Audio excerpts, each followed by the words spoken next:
At the end of news at 10 yesterday, being the 12th day of January 2025, Seun Okinbaloye made a very controversial statement, as people are saying. But for me, I do not see any controversy in the statement he made. I think he was trying to charge Tinubu to step up his game, that he don't have time. But people are now misunderstanding him. Take a listen. Just before I go, and here is my final word, everyone, and it's directly to Mr. President, and I hope it's not too late to tell him a happy new year.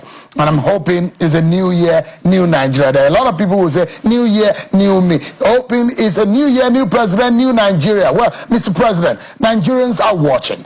They are counting the months, the weeks, and the days, and in 4 short months, your administration will enter its 2nd year, a pivotal milestone where patience gives way to accountability. You campaigned on the promises of renewed hope, better security, abundant food supply, and policies that should lift millions from hardship and poverty. Yet, after a year marred by soaring tariffs, crippling energy costs, and dwindling purchasing power, millions of Nigerians are grappling with unprecedented hardship. The question that echoes across the land is, where is the light at the end of the tunnel?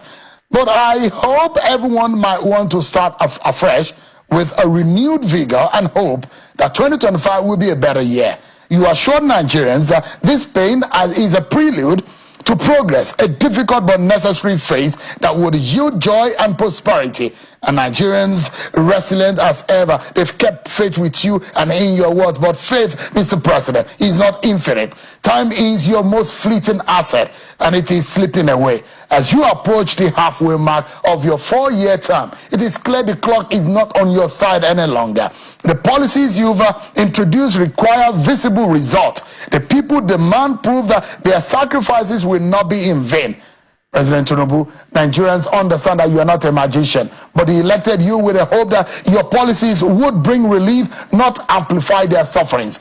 Today, they are grappling with soaring inflation driven by the removal of fuel subsidies, skyrocketing food prices that have left over 30 million citizens at risk of hunger, and a naira devaluation that has crippled purchasing power.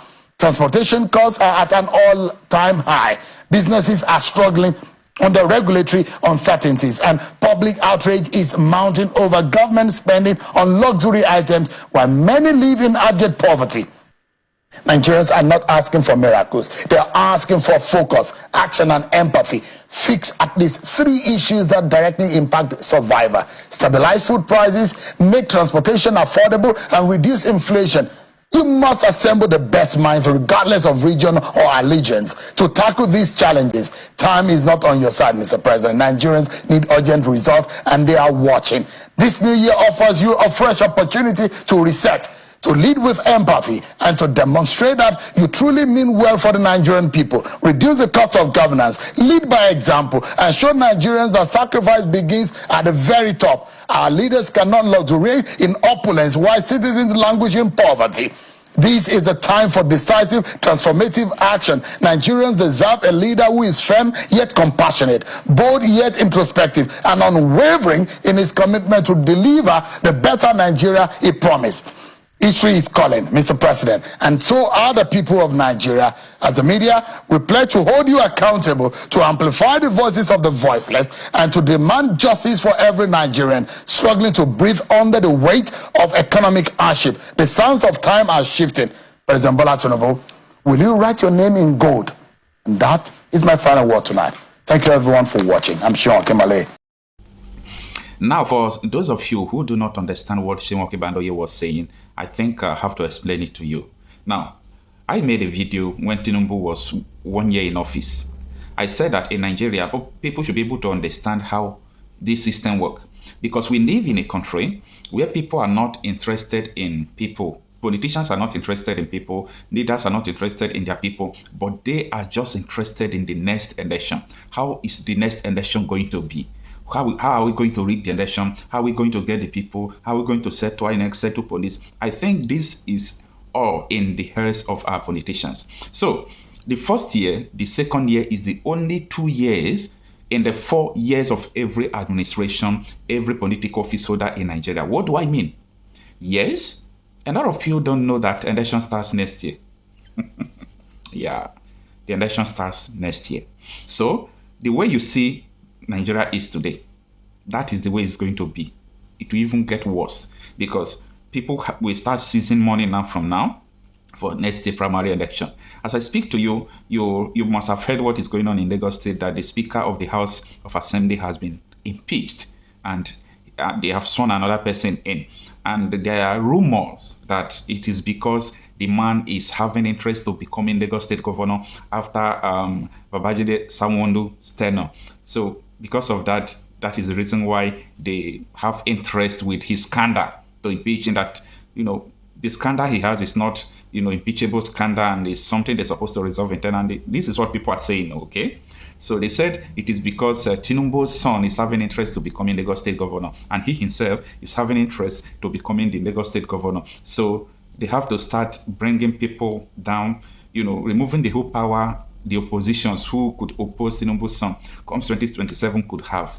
This is what people are saying. I did not do verification of this information. I did not call anybody, but I'm just trying to tell you what people are saying, okay? In reference to what Seun Okinbaloye said, that Tinubu, there is no time anymore. So those of you who must have faith that a government can change Nigeria, have you seen it? No government can change Nigeria totally. If you like bring Angel to Aso Rock, it won't change anything. The person could try the possible, everything the person could do, the person can just try. But Nigeria have a structural problem. We have a foundational problem. And I used to say that for people who are Christians, your holy book says something that when the foundation is destroyed, there is nothing the righteous one could do. That is the situation of Nigeria. There is a structural problem. There is a foundational error. The country was built on something. There is a purpose for everything. Have you asked yourself, what is the purpose why they amalgamated Nigeria? Do they amalgamate Nigeria to succeed or to become a great nation? No. No. Capital letter, no. Nigeria was not amalgamated because they wanted to become a great nation. No. Nigeria was not formed because they wanted to become a great nation. No. It was a business enterprise. The earlier you people realize this, the better for us. See, if you have a phone, you have a purpose why you buy the phone. Okay? Now, everything about the usage of the phone will be directly about the the purpose why you bought it. Now, let me give you another example. This is what is it called? A drone. Okay? This is a drone. I don't know if you can see it. This is a drone. I bought this drone because of area view if you want to film up. And I cannot take this drone tomorrow now. And I said, okay, let me use this drone as my camera on my phone. Let me position this drone in front of me to make the video. There will be noise in the video and it won't sound well because that is not the purpose. And I want to give you this thing for you to take home and think about this. What is the purpose? Why the British amalgamated Nigeria? If you find out the reason why, forget about everything, meaning you are good to go, meaning you have been understanding what is going on in Nigeria.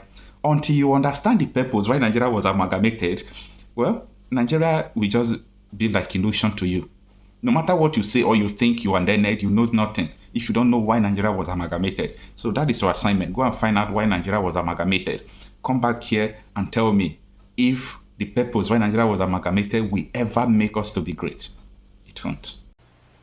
Don't ever believe that a politician is a leader. Don't ever believe that. Because the system that we have produces politicians. It doesn't produce leaders. And so you can have a politician who knows nothing about leadership and he's leading you. Politicians are concerned about the next election. That's all they're interested in. That's why they cannot be leaders. But leaders are different. Leaders are concerned about the next generation. I want you to compare those two thoughts the next time you have a politician come to your house wanting to vie for your vote. Just ask him, what is your vision for my children? I will sit and listen for 20 minutes for you to tell me what it is. He will leave your house because he has no interest in your children's children. His concern is to stay in power, to keep the position, to win the next election. This is why they cannot lead. When you are going to have a conversation with a politician, you should actually try this as a test. You, by the way, as a citizen of a community, you have a right to be seen by the mayor. I hope you know that. If you voted for a mayor, the mayor works for you.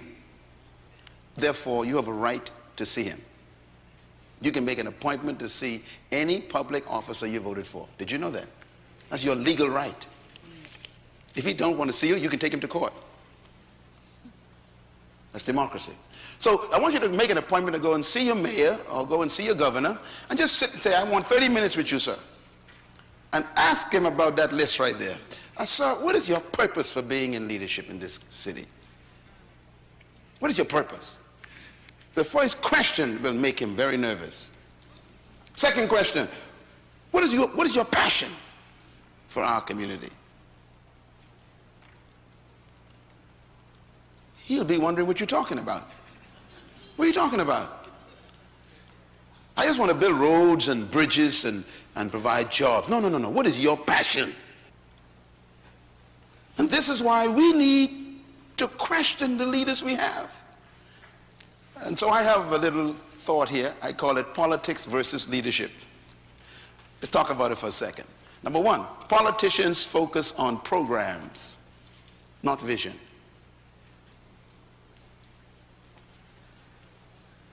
Number two, politicians' priority is securing the next election, not securing the next generation. Their focus is different. Number three, politicians are preoccupied with promises, not purpose. What we need is statesmen, stateswomen. We don't need more politicians. A statesman is an interesting human. A statesman thinks of the next generation.